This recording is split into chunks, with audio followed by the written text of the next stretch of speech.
नमस्कार, मैं हूं प्रशांत द्विवेदी। S7 के डॉक्टर ऑनलाइन प्रोग्राम में आपका बहुत बहुत स्वागत है। हमारे साथ में सीधे नोएडा से जुड़ गए डॉक्टर विवेक विज, जो कि फोर्टिस हॉस्पिटल में चेयरमैन एवं डायरेक्टर है। सर, बहुत बहुत स्वागत है आपका हमारे खास कार्यक्रम डॉक्टर ऑनलाइन में। सर, मेरा पहला सवाल, आपकी लीवर की बहुत सारी समस्याएं हैं लोगों को, और अब इससे पहले भी जो हम लोगों ने एपिसोड किया था उसमें लीवर के बारे में बातचीत की थी। सर, आज मुझे बताइए कि इन्फेक्शन क्या है, लीवर इन्फेक्शन क्या होता है सर?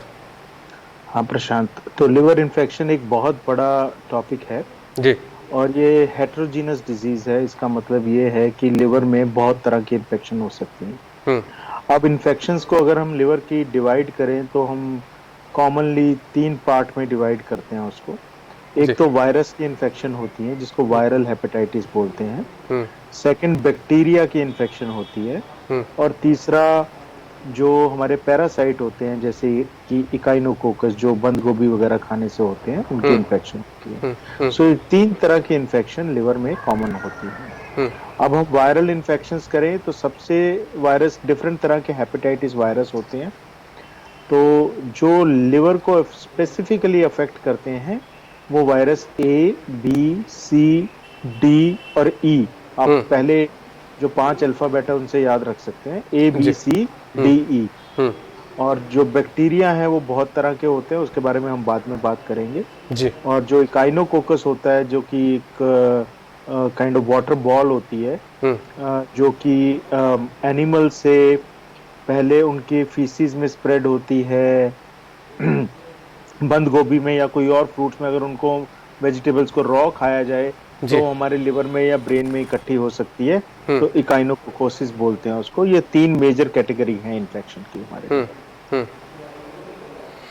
तो सर मुझे बताइए कि अभी आपने बताया कि जैसे अब वेजिटेबल से भी अगर इस तरह की समस्याएं हो रही हैं तो आदमी उसके बचाव के लिए क्या करे सर? क्योंकि अभी देखिए कोरोना वायरस जैसी एक महामारी चल रही है जिसकी अभी कोई भी वैक्सीन नहीं बनी है, और आदमी वाकई में वैसे भी परेशान है, और इस तरह की बीमारियां भी चल रही हैं। उसके साथ साथ में आदमी को अगर लीवर का इन्फेक्शन हो जाता है, वेजिटेबल्स की वजह से हो जाता है, तो कैसे सर बचाव करें? इसका रोकथाम के लिए क्या तरीके हैं सर? देखिए, वो हम स्पेसिफिकली जो वेजिटेबल से इन्फेक्शन होती है उसको इकाइनोकोकस बोलते हैं। अच्छा। इकाइनोकोकस होता है एक तरह का एक कीड़ा होता है जो कि हमारे लिवर में जाके बस जाता है और वहां पे ग्रो होता रहता है। लेकिन ये सालों साल ग्रो होता है। तो इससे बचने के लिए सिंपल ये है कि आप रॉ वेजिटेबल्स ना खाएं। अच्छा। स्पेशली जो बंद गोभी होती है। और किसी के घर में अगर पेट्स हैं जैसे कि डॉग है या कैट है, ये कैनीन्स जो होते हैं जो मांस खाते हैं, तो उनके जो मल और मूत्र होता है इसमें इसके छोटे छोटे लार्वा होते हैं। वो लार्वा इन सब्जियों पे जाके बैठ जाते हैं और नेकेड आई से दिखते नहीं है। तो जिनके घर में खेती होती है और ऐसे पेट्स होते हैं उनको ये चांस ज्यादा होता है। नंबर 1। नंबर 2, जब भी आप बंद गोभी खाएं या कोई ऐसी सब्जी खाएं तो आप उसको थोड़े गुनगुने पानी में अच्छी तरह धो के, पहले नमक वाले पानी में धो के, क्योंकि ये जो कीड़ा होता है नमक वाले पानी में मर जाता है। अच्छा अच्छा। आप अगर इसमें सॉल्ट डालें पानी में और इसको अच्छी तरह वॉश कर ले गुनगुने पानी में, 5-7 मिनट रखें, सॉल्ट की मात्रा ज्यादा हो तो ये कीड़ा अपने आप मर जाता है। अब जैसे देखा गया कि बाहर जाके बर्गर खाते हैं तो वो बंद गोभी जो लगा देते हैं बीच में, जिसको हम कैबेज बोलते हैं। अब कैबेज जब लगती है, अब उसकी क्वालिटी क्या है वॉश करने की, वो बहुत ज्यादा मैटर करती है। तो ये एक बीमारी है जो कि कीड़े से होती है, हमारे लिवर में इकट्ठी हो सकती है। जैसे भारत में जो ये इकट्ठी होती है वो यूजुअली इकाइलोकोकस ग्रैनुलोसस बोलते हैं, जो कि एक छोटा बॉल बनाती है। उसको दवाई से हम अर्ली स्टेज में इलाज कर पाते हैं, पर अगर दवाई से इलाज ना हो तो उसका सर्जरी इलाज हो सकता है। लेकिन ये बीमारी इतना भी खतरनाक हो सकती है कि अगर लिवर में वो नहीं रुकती है तो ये हमारे फेफड़ों में, लंग्स में फैल सकती है और ब्रेन में भी फैल सकती है।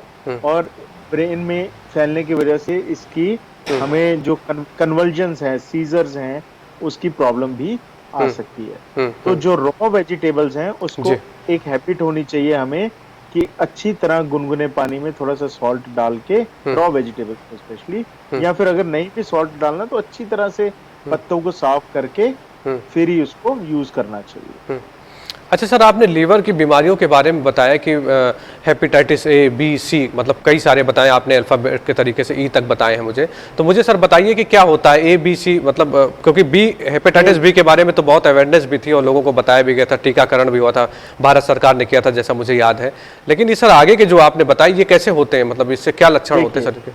हाँ बिल्कुल, ये इसके बारे में बात करना बहुत जरूरी है आज। जी।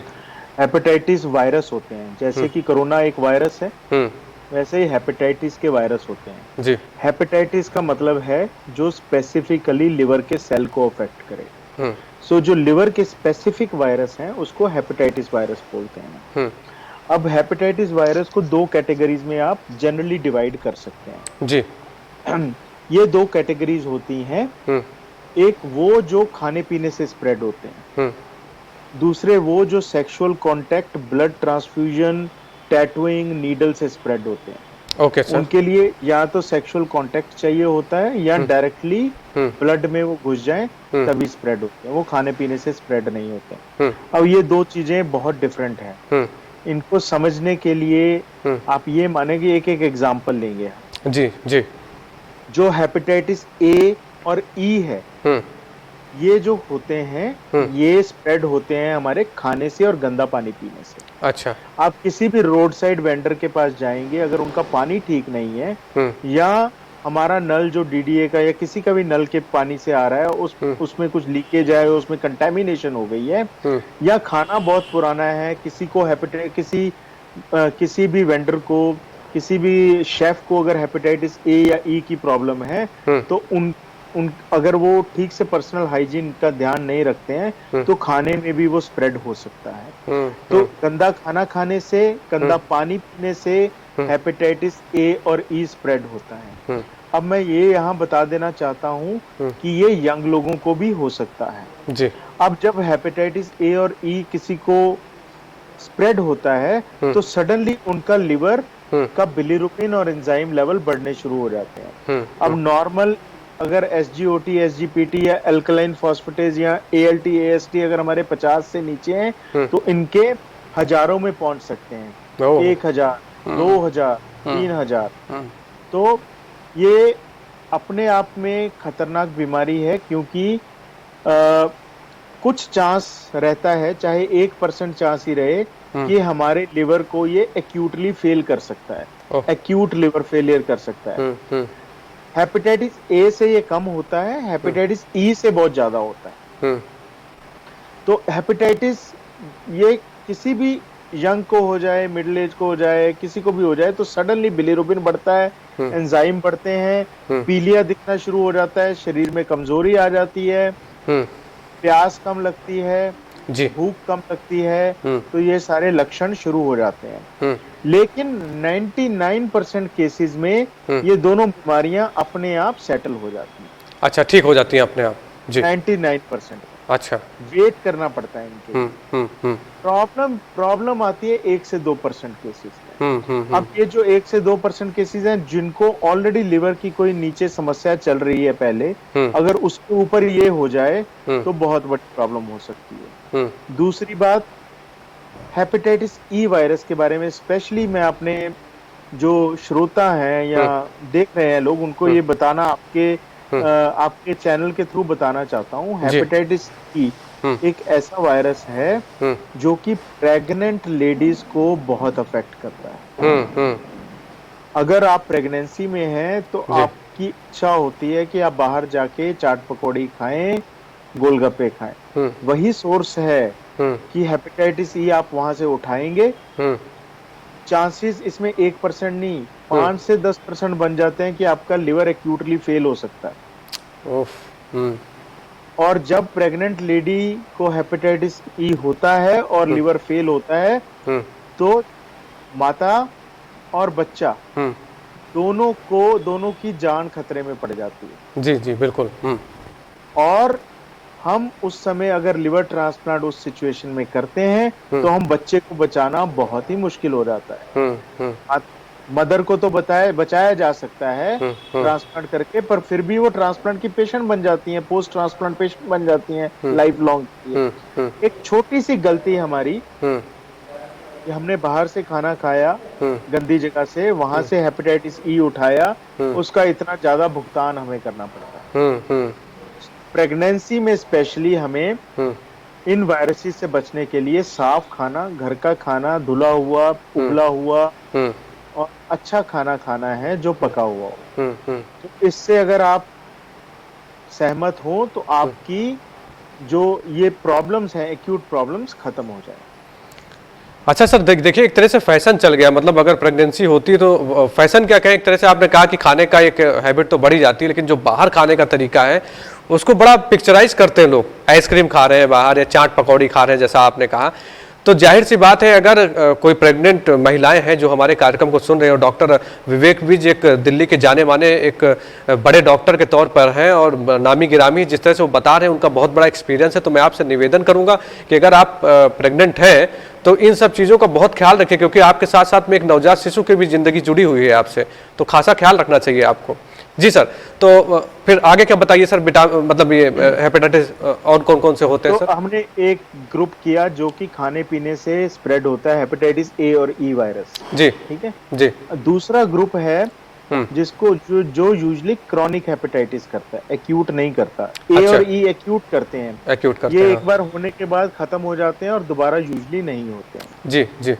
अब हेपेटाइटिस बी, सी और डी, ये ऐसे 3 हेपेटाइटिस वायरस हैं जो कि हमारे शरीर में घुसते हैं। हमें थोड़ी देर के लिए फ्लू लाइक सिंड्रोम होगा, 4 दिन के 5 दिन के लिए, ज्यादा प्रॉब्लम नहीं आती है, थोड़े एंजाइम बढ़ते हैं, हमें पता भी नहीं लगता। फिर ये धीरे धीरे हमारे लिवर के सेल में बस जाते हैं और सालों साल वहां पे रह के लिवर के सेल को डैमेज करना शुरू करते हैं। जी। तो ये दूसरी कैटेगरी है वायरस की। अब हेपेटाइटिस बी और सी और डी, इनके बारे में मैं बताता हूँ। हेपेटाइटिस बी और सी ऐसे वायरस हैं जो कि 15 से 20 साल में आपके लिवर को कंप्लीटली डैमेज कर सकते हैं। हेपेटाइटिस सी इतना ज्यादा कॉमन था, आप इसकी अगर हिस्ट्री में जाएं तो 1989 से पहले हेपेटाइटिस का टेस्ट किसी को पता नहीं था, क्योंकि हेपेटाइटिस वायरस का पता ही नहीं होता था। तो उस समय क्या होता था, जब टेस्ट नहीं करते थे तो ये वायरस हम ब्लड ट्रांसफ्यूजन में टेस्ट नहीं कर पाते इनको। अगर उससे पहले किसी ब्लड ट्रांसफ्यूजन लगाया है तो हमें पता ही नहीं था कि उस ब्लड में हेपेटाइटिस सी है कि नहीं। तो उस समय जितना स्प्रेड ये हुआ है हेपेटाइटिस सी वायरस, उसके रिजल्ट हमें 20 साल बाद देखने को मिले। जी। 2005 से लेके 2015 तक hepatitis C was foremost indication for liver transplant। इसका मतलब है कि सबसे ज्यादा लिवर ट्रांसप्लांट हेपेटाइटिस सी के लिए किए जाते थे। अब हेपेटाइटिस सी का साइंटिस्ट ने इलाज ढूंढा 2015-16 में, जब इसकी दवाइयां आई। उससे पहले जो दवाइयां दी जाती थी बहुत ही टॉक्सिक थी। इंटरफेरॉन के टीके दिए जाते थे या कोई और मेडिसिन दी जाती थी जिसको खा के शरीर में बहुत कमजोरी आ जाती थी। लेकिन 2015 और 16 के बाद अगर किसी को भी हेपेटाइटिस सी है, 3 से 6 महीने में 99.9% केसेस को हम हेपेटाइटिस सी जड़ से खत्म कर सकते हैं। अच्छा। इसको DAA कहते हैं, डायरेक्ट एक्टिंग एंटीवायरल्स। अच्छा। जो ये वायरल मेडिसिन हम खाते हैं, इसका साइड इफेक्ट भी बहुत कम होता है और 3 से 6 महीने में ये वायरस बिल्कुल खत्म। तो मैं आपके थ्रू लोगों को बताना चाहता हूं, आप अपनी हेपेटाइटिस सी की स्क्रीनिंग जरूर कराएं। अगर हेपेटाइटिस सी शरीर में पकड़ा जाता है तो वो जड़ से 99.9% दवाइयों से खत्म किया जा सकता है। और भारत सरकार ने इसकी दवाइयां बहुत सस्ती की हुई थी, करीब 15 से 20 हजार में पूरा इलाज हो जाता है। अच्छा, पूरा कोर्स 15 से 20 हजार रुपए में हो जाता है, जो कि यूएस में मेडिसिन लाखों में मिलती है, तो यहाँ 15 से 20 हजार में मेडिसिन मिलती है और उससे पूरा जड़ से हेपेटाइटिस सी का इलाज हो जाता है। अगर इसका इलाज हम नहीं करते हैं, इसको अर्ली स्टेज में नहीं पकड़ते हैं, तो धीरे धीरे, जैसे मैंने लास्ट एपिसोड में भी आपको बताया था, लिवर में कोई भी क्रॉनिक प्रॉब्लम हो, चाहे वो फैट हो चाहे अल्कोहल हो, 15 से 20 साल बस इसके बाद आपका लिवर डैमेज हो जाएगा, फिर आपको ट्रांसप्लांट की जरूरत पड़ेगी। तो इसलिए इसको पकड़ना चाहिए। हाँ। सर, तो इसके लक्षण क्या है? सी के लक्षण बताइए मुझे, कि मतलब आदमी कैसे समझे कि मुझे। लक्षण सिंपल है। हाँ। क्योंकि ये इन्फेक्शन ऐसी हैं जो सोसाइटी में है जी, तो इसका हमें एक स्क्रीनिंग टेस्ट किसी भी हॉस्पिटल में जाके hepatitis B C health checkup लेते हैं, उसका स्क्रीनिंग टेस्ट कराइए। क्योंकि इसके लक्षण, जैसे मैंने लास्ट एपिसोड में भी बताया था, लिवर में कोई भी बीमारी के लक्षण बहुत लेट आते हैं। तो हम लक्षणों पे तो जाएंगे नहीं, हम प्रिवेंशन पे और स्क्रीनिंग पे जाएंगे। स्क्रीनिंग, अगर हमारी इन कॉमन डिजीजेस की स्क्रीनिंग नेशन वाइड हो, हमें पता लग जाएगा कि हेपेटाइटिस सी कितनों को है, उनको ट्रीट कर पाएंगे। सिंपल सी ठीक बात। अगर परिवार में किसी को भी हेपेटाइटिस सी है या बी है, उस सारे परिवार के मेंबरों को कराना जरूरी है। बहुत सिंपल सी बात है। अगर इसको स्क्रीनिंग से डिटेक्ट किया जाता है। लेटर स्टेज में, जब बहुत स्टेज लेट हो जाती है, जब लिवर डैमेज होना शुरू हो जाता है, तब लिवर के टेस्ट भी खराब हो जाते हैं, तब जॉन्डिस भी बढ़ जाता है, पीलिया भी बढ़ जाता है, तब कमजोरी शरीर में, लिवर के सेल के डैमेज के साइन जिसको बोलते हैं सिरोसिस, वो भी शुरू हो जाता है उसके बाद। जी जी जी जी जी ठीक है सर। अब आगे के जो बता रहे थे आप, हेपेटाइटिस ई के बारे में सर बता रहे थे, और एक ग्रुप सी के बारे में हमने जान लिया कि ट्रीट कर। ठीक है। अब हेपेटाइटिस बी और डी के बारे में बताते हैं। जी जी हाँ। तो हेपेटाइटिस बी वायरस है, इस समय अगर आपके लिवर को अफेक्ट करता है, और ये स्प्रेड वैसे ही होता है सेक्सुअल ट्रांसमिशन से, टैटूइंग से। आजकल ये जो यंग लोग टैटू करते हैं, टैटू, और अगर ठीक जगह से ना जाएं करने, तो सेम नीडल, अगर सपोज मेरे को हेपेटाइटिस बी है, मेरी नीडल किसी और को यूज कर ली, तो उसको भी हेपेटाइटिस बी हो जाएगा। चांसेस रहते हैं। हाइपोडर्मिक नीडल से बहुत चांस रहते हैं जी। इसलिए अच्छी जगह, अगर टैटू कराना भी है तो नई नीडल से अच्छी जगह कराना। उनकी मशीन भी में भी कण लगे हो सकते हैं, तो वो सब सफाई वाई का ध्यान रखना चाहिए सब। सेक्सुअल ट्रांसमिशन से, जिसके मल्टीपल सेक्सुअल पार्टनर्स हैं, उनको भी ये स्प्रेड होने का बहुत चांस रहता है। तीसरा, ब्लड ट्रांसफ्यूजन से। अगर कोई ब्लड बैंक, आजकल तो ब्लड बैंक की रेगुलेशंस बहुत ज्यादा हैं कि ब्लड बैंक को ये टेस्ट करने ही पड़ते हैं पहले। चौथा, हेपेटाइटिस सी के बारे में स्पेशली, ये जो डायलिसिस की मशीन्स हैं, इनसे भी बहुत फैलता है। अच्छा। क्रॉनिक किडनी डिजीज के जो पेशेंट है, डायलिसिस कराने जाते हैं, उनको भी हेपेटाइटिस सी उनसे हो सकता है। अब ये कुछ तरीके हैं जिनसे ये फैलता है। अब हेपेटाइटिस बी सी की तरह, जैसे अगर हमारे लिवर में बस जाता है, तो 15 से 20 साल लगाता है लिवर को डैमेज करने में। अब उसके बाद सिरोसिस हो जाती है, सिरोसिस के बाद कैंसर भी हो सकता है इसमें। कैंसर के ज्यादा चांस हेपेटाइटिस बी में रहते हैं देन की हेपेटाइटिस सी। तो ये सारी प्रॉब्लम सेम है। अगर इसके इलाज के बारे में बात की जाए, जैसे हेपेटाइटिस सी का मैंने बताया कि एक अच्छा इलाज आ गया है, हेपेटाइटिस बी की मेडिसिन तो बहुत अच्छी हैं, पर ये जड़ से खत्म नहीं करती हैं हेपेटाइटिस बी को। अच्छा। ये उसको दबा देती हैं, और वो शरीर में उसका डीएनए बच जाता है। अब दबा, इसलिए इसकी मेडिसिन को लाइफ लॉन्ग लेना पड़ता है, ताकि वो उसको दबाए रखें, ताकि उसका इफेक्ट ना आए, सिरोसिस ना हो, कैंसर ना हो। इसलिए इसकी मेडिसिन एक्सपेंसिव भी होती है, क्योंकि ये लाइफ लॉन्ग लेनी पड़ती हैं। तो ये प्रॉब्लम है। जब नई रिसर्च आएगी तब नई बात करें, पर अभी तो इसकी मेडिसिन डॉक्टर को दिखा के, अगर लिवर आपका अफेक्टेड है हेपेटाइटिस बी से, तो मेडिसिन को लाइफ लॉन्ग लेना पड़ता है, स्पेशली यंग लोगों में। अब जहां तक हेपेटाइटिस डी वायरस की बात है, तो डी वायरस भी वैसे ही स्प्रेड होता है जैसे हेपेटाइटिस बी और सी वायरस स्प्रेड होता है जी। अब जो डी वायरस है, वो एक हाफ वायरस है, जिसका मतलब है ये खुद इन्फेक्शन नहीं करता, पर इसको बी वायरस के साथ ही जुड़ना पड़ता है। कुछ कंट्रीज में, जैसे Uzbekistan, central Asian country, Pakistan, Afghanistan, इनमें हेपेटाइटिस बी और डी इकट्ठे होते हैं। तो जब ये इकट्ठे वायरस होते हैं, लिवर को ज्यादा डैमेज करते हैं। अच्छा, मतलब दोनों मिल जाते हैं आपस में? मिल जाते हैं आपस में। अच्छा अच्छा। तो ये इन शॉर्ट स्टोरी है हेपेटाइटिस ए और ई वायरस की, जो खाने और पानी से स्प्रेड होते हैं। हेपेटाइटिस बी, सी और डी वायरस की, जो sexual transmission, blood transfusion, needle, tattooing, इनसे स्प्रेड होते हैं। ये एक और तरीके से स्प्रेड होते हैं ये वायरस, माँ से बच्चे में। अगर कोई प्रेग्नेंट फीमेल है और उसको इन्फेक्शन है बी, सी या डी, तो वर्टिकल ट्रांसमिशन बोलते हैं, वो प्लेसेंटा के थ्रू बच्चे में स्प्रेड हो सकती है। इसीलिए आपने देखा होगा कि जब भी माँ की जांच करते हैं तो स्क्रीनिंग हेपेटाइटिस बी सी की पहले ही कर लेते हैं। ठीक बात सर। ताकि वो बच्चे में स्प्रेड ना हो, उसको मेडिसिन देके बचाया जा सके। तो ये थी हेपेटाइटिस वायरसेस की कहानी सारी कि लोगों को समझनी।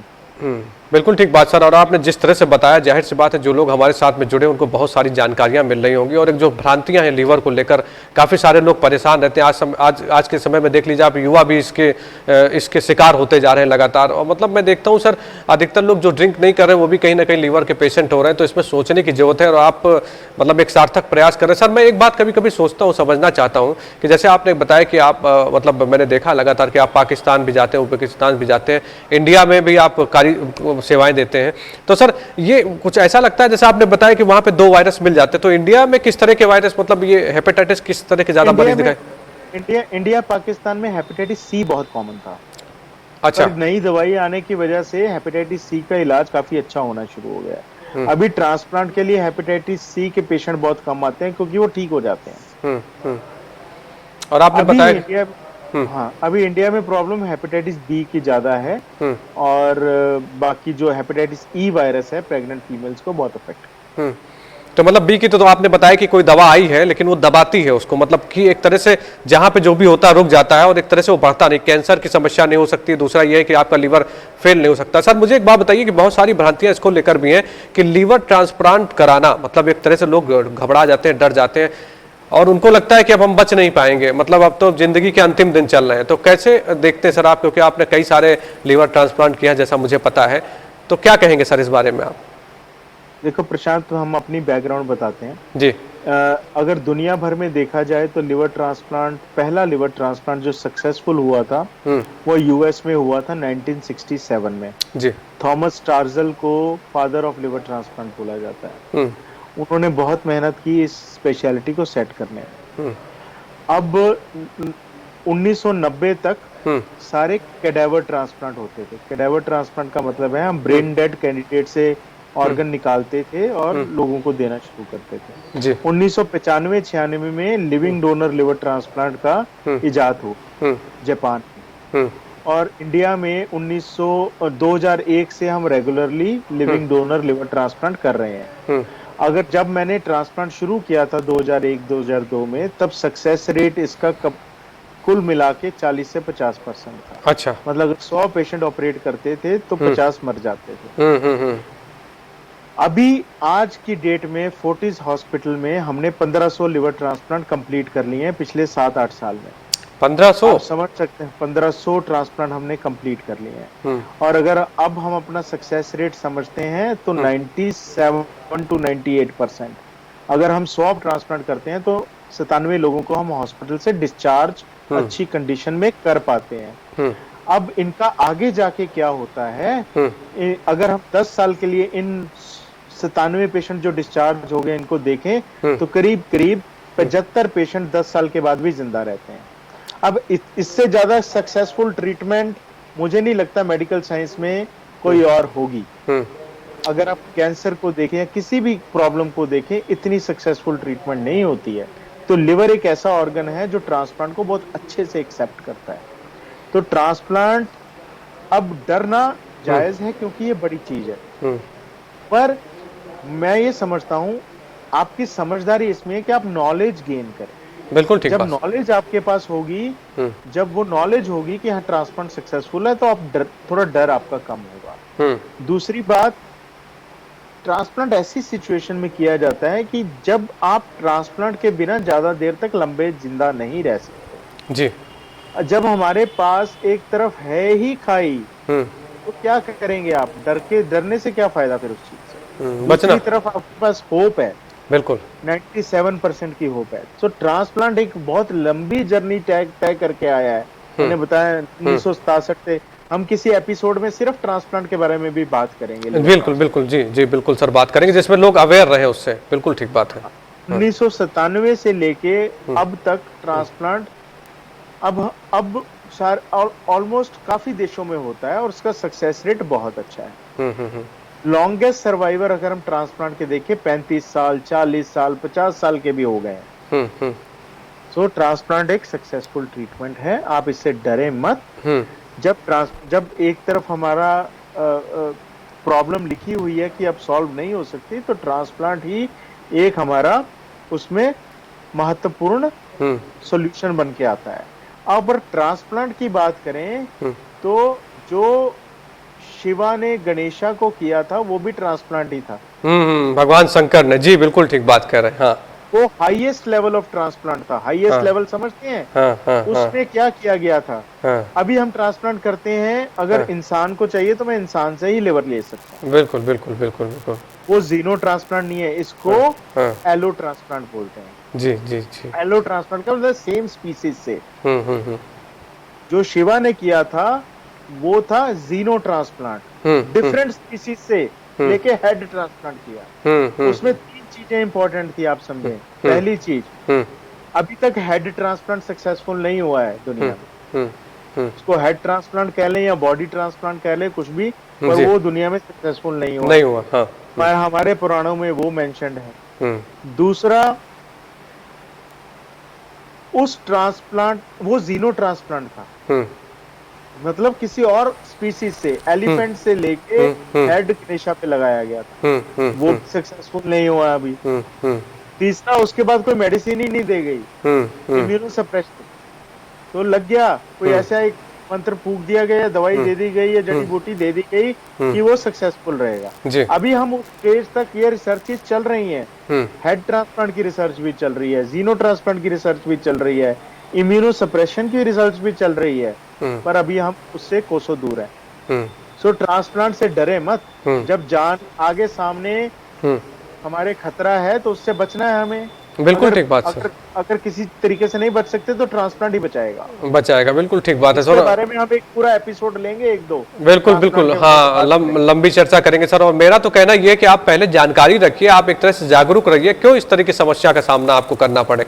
अगर आप देख रहे हैं कि आपके आसपास में इतनी समस्याएं हैं तो घर का खाना खाइए और अल्कोहल मत लीजिए। कोशिश करिए कि अगर मतलब एक लिमिट होती सर हर चीज की, अगर लिमिट के बाहर कोई चीज जाती तो अनावश्यक को परेशान करना उसका लाजमी सर, वो परेशान करेगी आपको। तो सबसे बड़ी बात यह है कि आप अवेयर रहें, आप सुरक्षित रहें। और जो डॉक्टर साहब, डॉक्टर विवेक विज कह रहे हैं, मतलब आपके लिए बहुत ही, आप समझिए, गर्व की बात है कि आप हमारे साथ में जुड़े हैं और हम लोगों को बता रहे हैं जिस तरह से वो एक तरह से अच्छी जानकारी दे रहे हैं आपको। तो आप उस बात को समझिए। और देखिए, इस समय पूरा विश्व परेशान है कोरोना जैसी बीमारी से। सर, इस पर भी बात कर लिया जाए थोड़ी सी, क्योंकि जाहिर सी बात है कि आप मतलब फोर्टिस हॉस्पिटल के डायरेक्टर एवं चेयरमैन हैं, तो बहुत सारी नई नई चीज़ें आपके सामने आई होंगी अभी, क्योंकि कोरोना को लेकर जो भ्रांतियां हैं वो भी बहुत सारी खत्म हो रही है। अब एक तरह से देखिए तो जिंदगी जो है पटरी पे आ रही है, लेकिन कहीं ना कहीं आदमी डरा और सहमा है क्योंकि इसकी कोई दवा नहीं आई। क्या कहेंगे सर इस बीमारी के बारे में आप, मतलब कैसे आदमी बचे, कैसे बचाव करे? प्रशांत, आई थिंक जैसे कि मैंने बताया, बाकी बीमारियां भी प्रिवेंशन से ही प्रिवेंट होती हैं। Prevention is better than cure. अब कोरोना के बारे में भी हमें डरना नहीं है, इसको समझना है जी।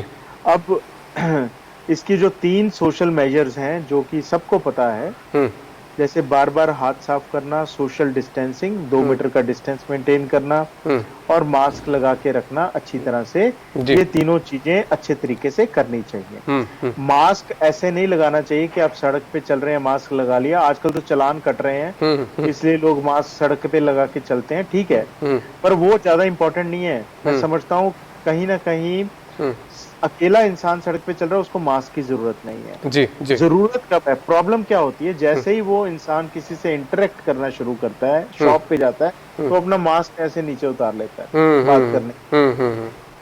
अरे मास्क डालना है, मास्क तो बात करते हुए डालना है, क्योंकि दूसरे लोग से ही आपको स्प्रेड होगा। तब मास्क डालना जरूरी है 100%। तब नीचे कर लिया तो काम खत्म। दूसरी बात, हैंड वॉश, सैनिटाइजर अपने पास रखिए जी। और तीसरा, अपना रूटीन काम कीजिए, उसमें कोई रोक टोक नहीं है। थोड़ा अपने सराउंडिंग्स के लिए थोड़े जागरूक हो जाइए कि किसको है किसको नहीं है, कहाँ जाना है कहाँ नहीं जाना। अननेसेसरी पार्टीज को अवॉइड कीजिए, लेकिन नॉर्मल काम नहीं रोका जा सकता प्रशांत। कितनी देर तक रोकेंगे? कितने गरीब लोग हैं जो भूख से मर जाएंगे। नॉर्मल काम नहीं रोक सकते हम, लेकिन ऑफ कोर्स सारी प्रॉब्लम से लड़ने के लिए हम प्रिवेंशन जरूर कर सकते हैं। पहली प्रिवेंशन करना बहुत जरूरी है जी। अब दूसरी बात यह है कि इससे डरे मत। मैं ये समझता हूँ अगर आपने ये प्रिवेंटिव मेजर सारे लिए हैं तो अगर आपको कोरोना होगा भी तो बहुत हल्के में होगा, क्योंकि कोरोना सीवियर होने के लिए 2-3 चीजों की जरूरत होती है। पहली चीज, उसकी कोरोना के वायरस की मात्रा बहुत ज्यादा होनी चाहिए जी। अगर आपने मास्क ज्यादा लगाया है, वायरल काउंट उसको बोलते हैं, वो ज्यादा होना चाहिए। अगर आपने मास्क लगाया है, हैंड वॉश कर रहे हैं, सब मेजर्स ले रहे हैं, तो मात्रा जो आपको इन्फेक्ट करेगी कम मात्रा इन्फेक्ट करेगी।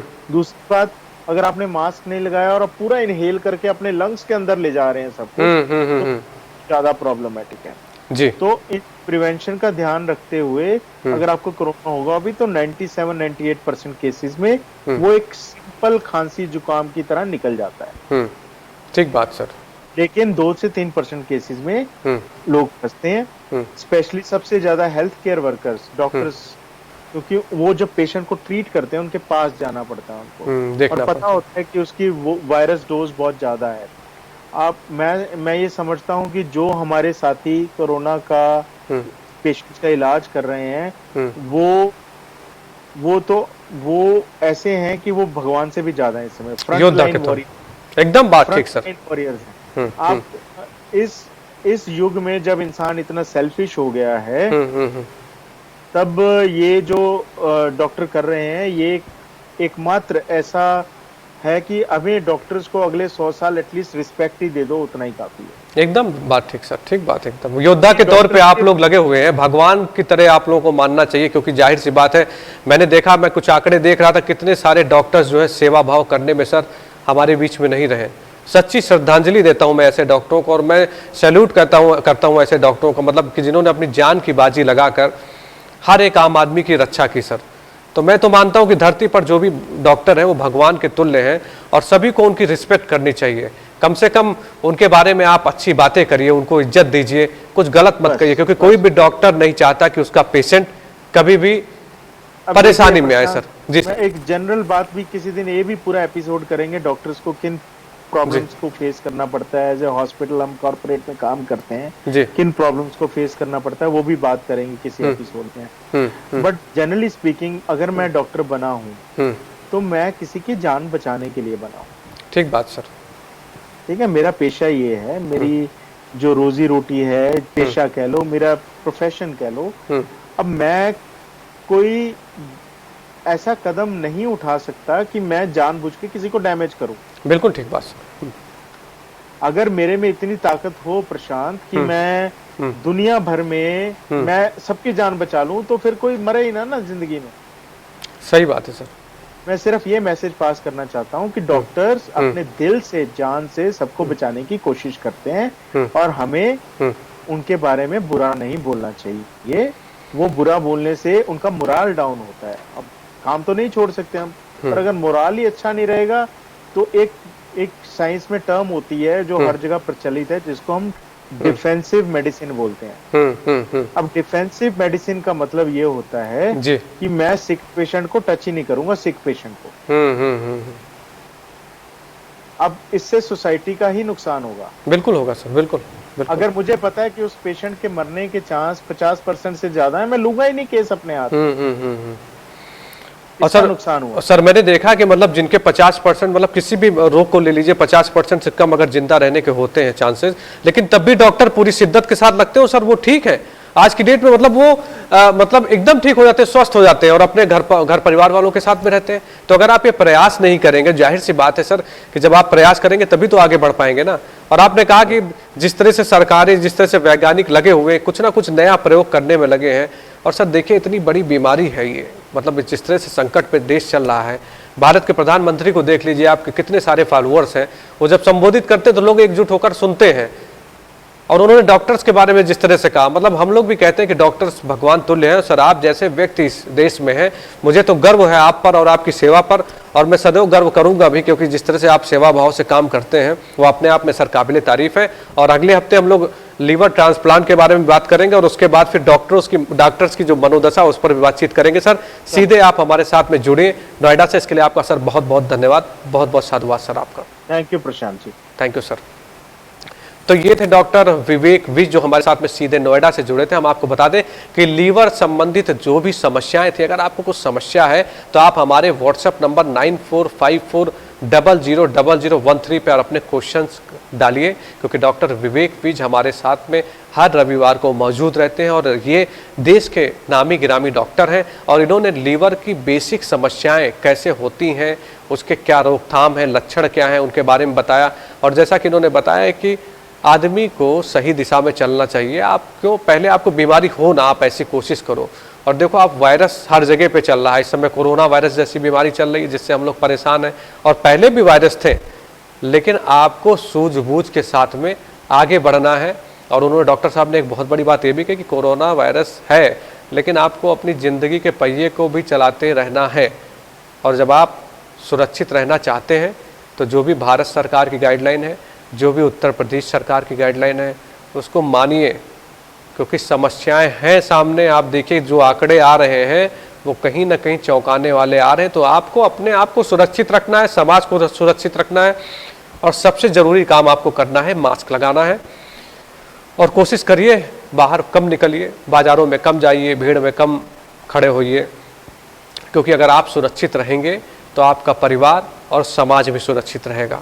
और मेरी आपसे एक और रिक्वेस्ट है कि आप S7 न्यूज़ चैनल के सारे डिजिटल प्लेटफॉर्म को लाइक करिए, सब्सक्राइब करिए, आप हमारे फेसबुक पेज को लाइक करिए, आप हमारे यूट्यूब पेज को सब्सक्राइब करिए, क्योंकि हर खबरों से हम आपको अपडेट कराएंगे और इसी तरह के आपके सामने बड़ी बड़ी हस्तियों से आपको रूबरू कराएंगे, आपके स्वास्थ्य के प्रति आपको जागरूक करेंगे, जिसमें आप सुरक्षित रहें।